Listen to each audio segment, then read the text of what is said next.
6 months after Western forces began their military intervention in Libya, Colonel Gaddafi went into hiding. A national transitional government was formed and many Libyans began to celebrate their revolution. But is the war really over? And who is really the likely winner? Hello and welcome to A Simple Question with me, Phil Rees. In today's program, before it bombed Libya, the West supported Gaddafi. So why did it spend billions to overthrow him? Before we ask the views of the people here on the streets of London, here's a short video clip. In February 2011, the arrest of a human rights lawyer in the eastern city of Benghazi sparked protests that quickly spread elsewhere. The Libyan leader, Muammar Gaddafi, ordered police and special security units to attack demonstrators, killing hundreds.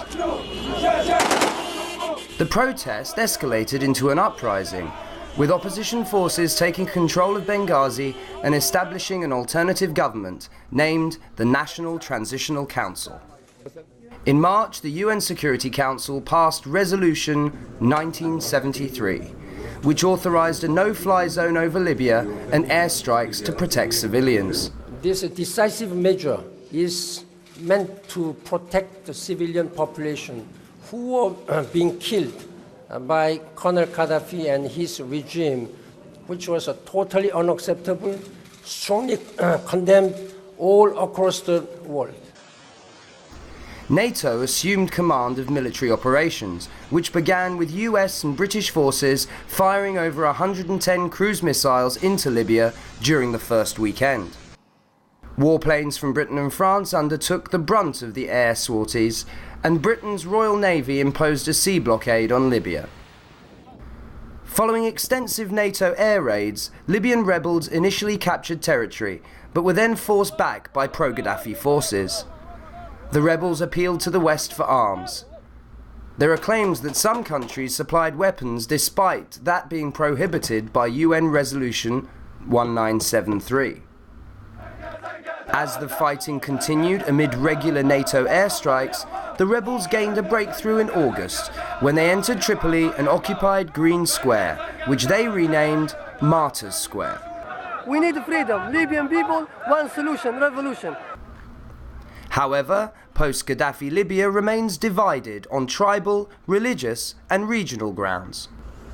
The leadership of the Transitional National Council, or TNC, appears to have little control over the forces that defeated Gaddafi in Tripoli, or the dozens of privately organised militias that have collected stockpiles of weapons. Western energy companies have already announced plans to take over sections of the Libyan oil industry, which holds the largest reserves in Africa. In late September, a British trade minister led a business delegation, which included representatives from BP and Shell, for talks in Tripoli with the NTC.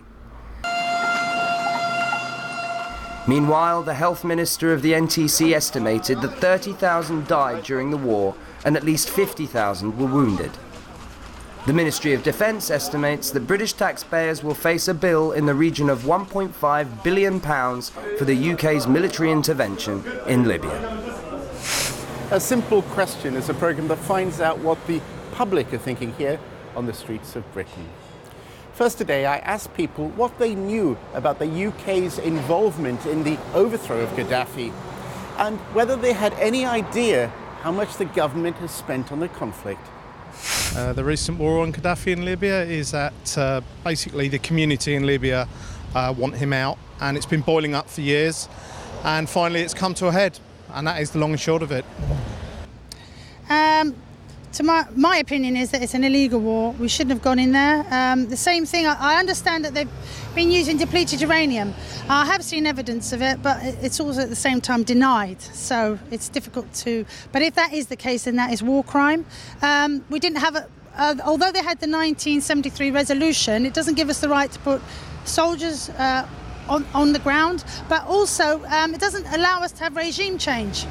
So therefore, the Libyan people, it's their struggle, and it's up to them. I don't think we have a right to go in there and to force Gaddafi out simply on speaking terms on, that he's done atrocities to people, because these things are going on all over the world in so many countries, and that doesn't give us the right to go in there and to intervene. Tell me how much you know about Britain's military intervention in Libya. I know, I watch the news sometimes and I see in Libya that there is a lot of war going on and stuff like that, and a lot of people are getting hurt, and they do seem to they're hurting each other and so on. But honestly, I don't have a full understanding what's going on in Libya and so on. But all I know is it's on the news 24/7, and that this violence, obviously they're angry about something and so on. And I don't think a lot of countries, the way I see some of the countries don't really care about what's going on, even though it's on the news constantly. But it is sad, and something needs to happen about it. Definitely something. But yeah. It's a reasonably simple, straightforward situation. Britain and America have been preparing for this war for perhaps 3 years. They had a trial run of bombing Libya last November, and then they started the war in March. It's a put-up job, the whole thing. It's going well, apparently. We haven't found him yet, but they got rid of him, I guess, and he's out of power. And America didn't do really much, and UK and France put it all together. So, yes, but now they're fighting it out, and who knows what's going to happen. But hopefully we get their oil.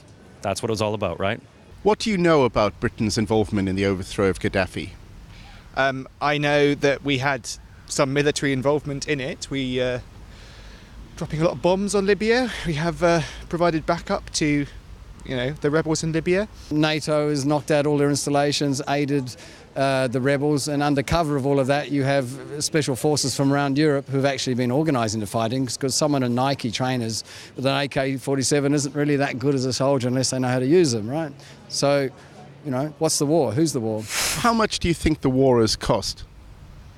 Well, I did see a statistic about some of the bombs costing up to £1 million each, so I would imagine a lot of money, although I can't put an exact figure on it. I haven't the faintest idea, but a considerable amount of money.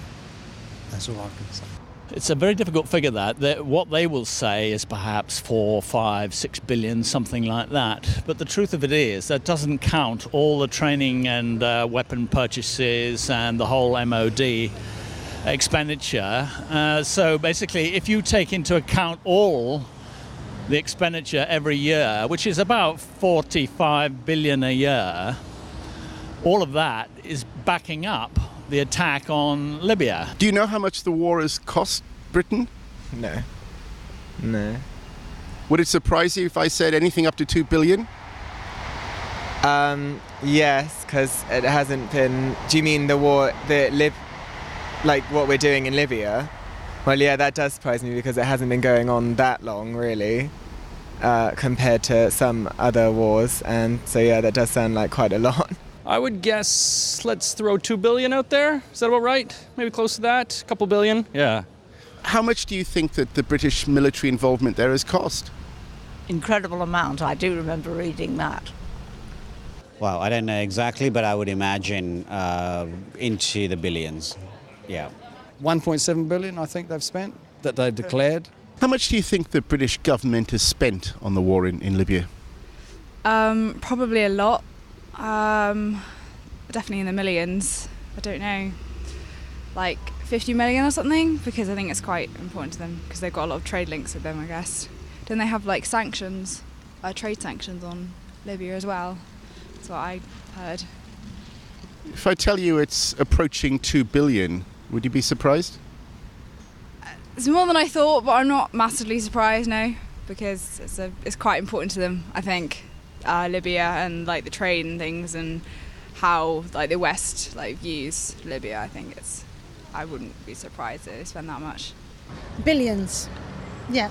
Just look, we're in austerity measure cuts. I think as I speak, they're more or less going to sell the National Health Service, privatise it. They want to close libraries, and it's been stated the children in this country cannot read. The standard is appalling. So, where's the sense in this? What about our social care? There's people, elderly. We need money in this country, and we're wasting it on wars that nobody believes in. Well, those were the views of the people here on the streets of London. Now let's find out what our experts think. Well, it's obvious there were a lot of people rising up against a leader who's been in power for 40 years. I don't know how long a leader should be in power for, but in the UK, 8 years is normally more than long enough for most voters. You've got a situation, a family, a regime, an elite who in one way or the other had been in power for 4 decades. That's an extraordinary thing, and it's bound to be inefficient and corrupt and violent, which on the whole it was, though that varied a little bit on the period. Finally, the so-called Arab Spring came along.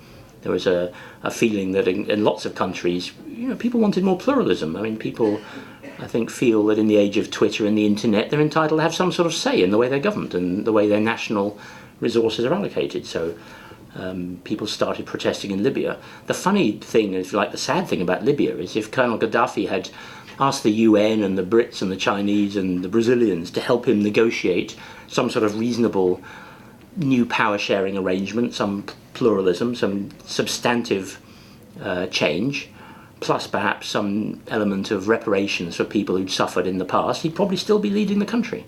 But what he did was respond with very crude, terrible repression, which is what he'd done before, to the point where it was very, very difficult, I think, for Western leaders, this isn't very far from Europe after all, to accept it.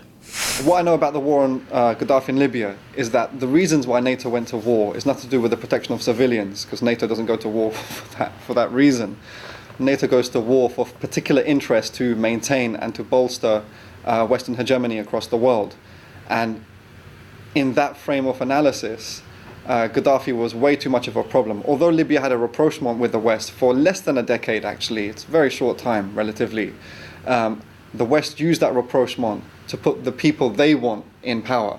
So all the people who are now in the rebel council with NATO, nearly all of them were working with Gaddafi or having some negotiation with Gaddafi. So NATO went to war against Gaddafi because despite the rapprochement with the West, Gaddafi was still spearheading the struggle of the global South for independence and an end to Western hegemony. So that basically is why NATO is conducting this ongoing aggression against Libya. Britain, Europe and the United States often provide support for dictatorial regimes, that is, until they're about to collapse. Why is that? And also, why was military support given to Libya but not to, say, Bahrain or Yemen? Let's find out what the people think. I think that they're buying our weapons from us, which is a good thing because that keeps people in jobs. And then when they want to use their weapons against their own people, we think, well, we should probably step in here because then we're going to look bad when they use the weapons that we sold them to kill their own people. So it's a bit of a conundrum for us, So they should use weapons they bought from other people to kill their own people, not the ones they bought from us. Okay, I do know what NATO is, North Atlantic Treaty Organisation, but I can't comment on your question. That's all I know on that, I'm afraid. There seems to be a trend emerging, I don't know if you're aware of it, but for example in Egypt, Tunisia, that Britain supports dictators until they're about to fall, and then we say they're bad guys. Are you aware of that? Yeah, well, I imagine it has something to do with oil as well. What do you think most of Britain's foreign policy is to do with oil?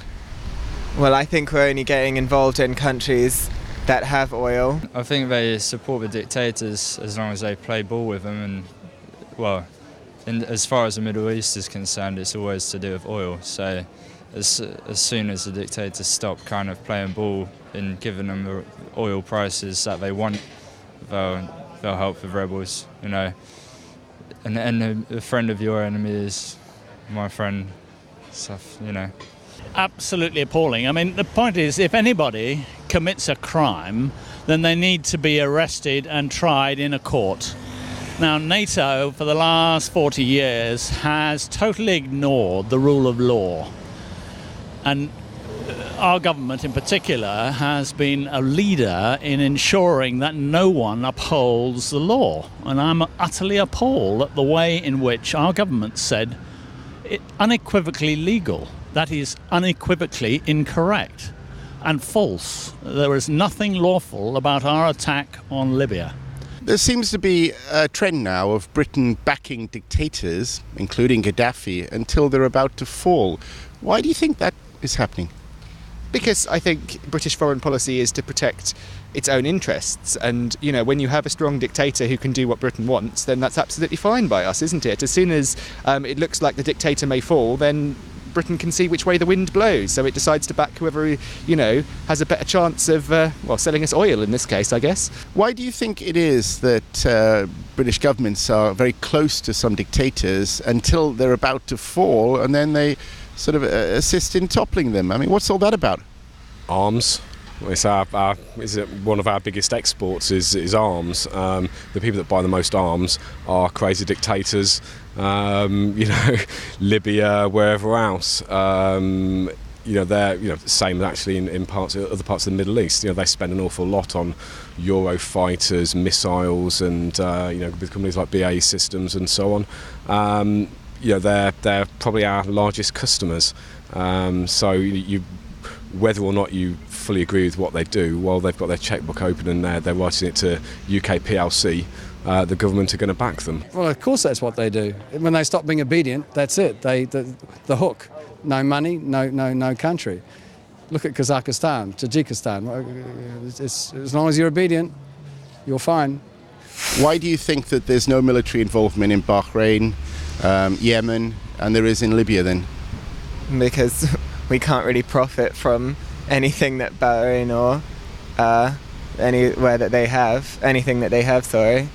Good question. I can't comment on that. I'd find that out myself, actually. Sorry, no comment. I'd have to say that there's money in them going to Libya. Unfortunately, same with Afghanistan, same with Vietnam back in the day. Every time a country's in crisis that has oil reserves or gold reserves or iron ore, the big countries seem to all of a sudden jump in and send all their help there instead of helping the countries that really need the help all over the world. And Libya's not the only country that's. You've got the Congo was going on 40 years. You've got Senegal, all these places, Guinea, all these places have civil wars on at the go, but they only go to places where they can profit and benefit from it, unfortunately.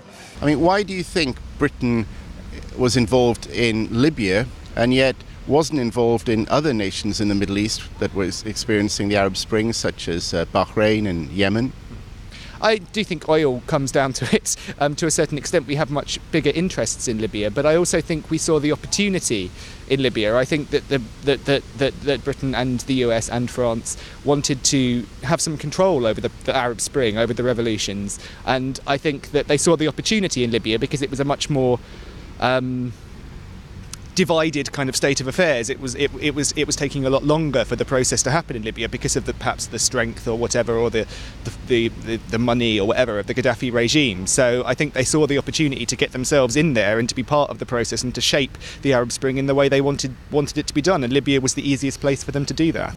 Well, because that would be a lot tougher over there. They have a lot more oil and they keep delivering it effectively, whereas Gaddafi cut off the oil. So we had to say to him, look, get the oil flowing again. The oil companies don't want to lose any money, and we don't want to make the oil companies upset. Why do you think military support was given to the rebels in Libya, but not to those fighting the autocratic regimes in, say, the Yemen or Bahrain? I suppose skeptics would say because of the oil and so on, or the resources that the country would have. I suppose there's a big sort of trend in that sort of thing, in all sort of countries in Africa or wherever else with diamonds or oil and so on. That could be a reason.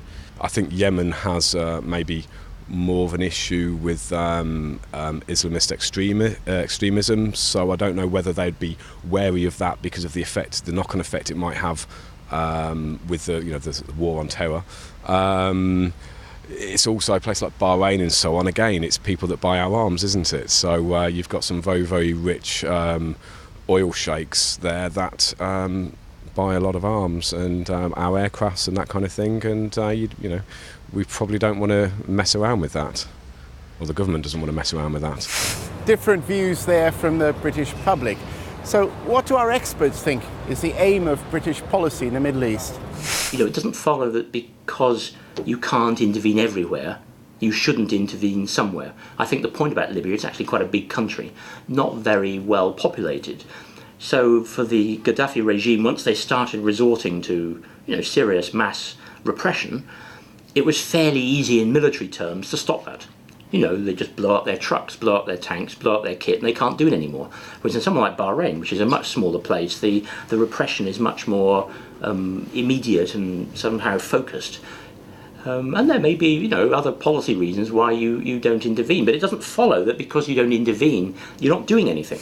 The West, where they want to maintain their interest, they want to maintain the status quo in Bahrain and in Yemen because it serves their interests, especially in relation to the Gulf countries, which is fundamentally important to the world domination, actually, of the West.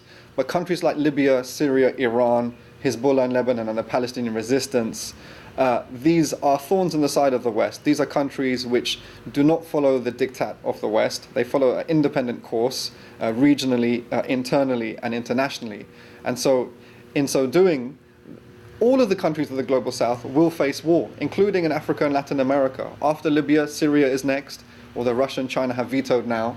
And Assad has warned that if he gets attacked, Syria gets attacked, Syrian missiles will fly into Tel Aviv, Hezbollah missiles will fly into Israel, and Iran will attack European interests in the Gulf. So assuming NATO is not stopped in Libya and against Syria, it will continue on Algeria, on Venezuela, on South Africa, on Cuba, on Iran, etc. Since the fall of Gaddafi, the UK government has been sending representatives of the oil industry to Libya. So who in Britain is most likely to benefit from the war? And do people ever wonder why there always seems to be enough money for war, but not enough for health and other social services in Britain? Since the fall of Gaddafi, the UK government has been sending oil traders into Libya. Who do you think will benefit most from the military intervention, the oil companies or the people of Britain? I would guess that it's the oil traders that are better off than anybody. The people that own the oil companies and the pension funds that are invested in BP and Shell. They're the ones that will profit, nobody else. I think it can work both ways. I mean, like I said, the oil prices will go down, so people who have to fuel their cars won't have to pay so much. And also the government will benefit from it because everyone will be happy. Well, I would probably say the British oil traders, but I think it's, for us, for the public, it's the only positive thing about the oil is that it makes it a very noticeable issue for everybody, and it's always in the public eye. And I think the general public now have really woken up to the fact that it is hugely motivated by oil in the same way that Iraq was. So it's a very sad fact, but in some ways it's helped because it's delivered a higher level of recognition, I think. So. There's no deal. The only people who make money out of this are the City of London and the traders and oil dealers and everybody else. They're the only people who make money. Everybody else, it's costing a fortune. Does it surprise you that Britain seems to have enough money to go to war repeatedly and yet is facing huge cuts at home in terms of social services? I wouldn't say that it surprises me. I would say that it appalls me. I think it's just a disgusting kind of set of priorities. But it's been that way for a very long time, and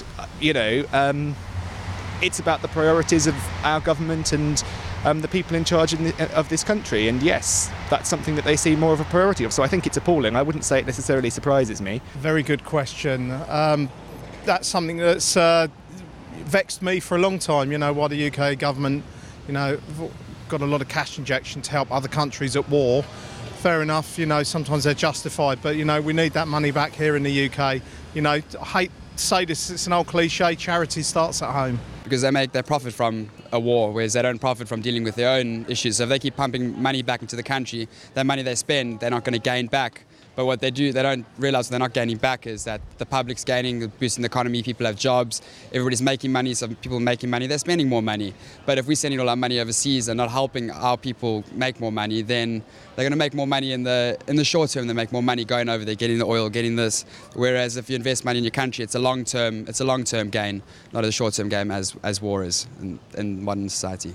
That is one of those questions why there always is money for wars, and people in the world are still starving, and they're still drinking dirty water, and they still haven't got homes to live in, and they're always somehow finding the money for war. And that is a question we've been asking for so many years. There's never an answer for that, which is a shame, because we should look at people more than killing each other. That should be our priority, but it isn't with governments. They get into power and they say one thing and do something else. I'm afraid that's all we've got time for this week. Thank you for joining us. If you have something to say yourself, send an email to asimplequestion@presstv.com. That's a simple question at presstv.com. I'll see you next week.